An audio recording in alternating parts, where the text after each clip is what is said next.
Several of those victims were Asian Americans, and the string of violence has spotlighted the uptick in crimes against Asian Americans since the start of the pandemic. In the last 24 hours, advocates and elected officials have released statements standing in solidarity with the Asian American community. Fox 5's Brooke Zahner spoke to one advocacy group that says they're still in shock. Statements and condolences have been pouring in since Tuesday's shooting spree.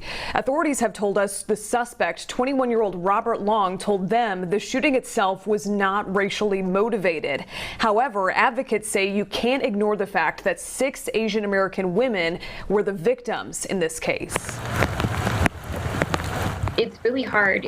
What we're hearing from people is like an overwhelming sense of fear. Bianca Johishi says that fear has escalated for Asian Americans in Atlanta. Tuesday's shooting that took the lives of 8 people, including 6 Asian American women, has left her in shock. We're feeling a lot of anger, a lot of frustration, a lot of fear, and a lot of sadness as well. We're grieving and mourning with the families. Johishi is Georgia's organizing manager for the National Asian Pacific American Women's Forum. A lot of our immigrants came to the United States in search of the American dream, and instead they're being met with violence. The uptick in crimes against Asian Americans are being tracked by an organization called Stop Asian American Pacific Island Hate. According to them, there have been more than 28,000 reports of anti-Asian hate from mid-March of 2020 through the end of the year. Among those, 32 were reported in Georgia.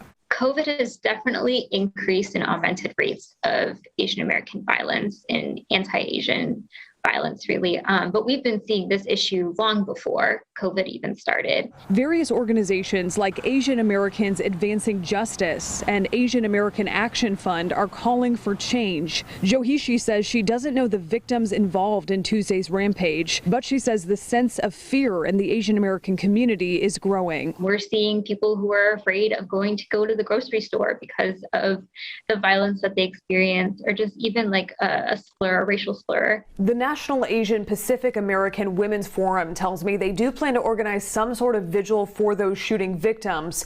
Once we have those details, we'll post them for you at fox5atlanta.com. Reporting in Atlanta, Brooke Zahner, Fox 5 News.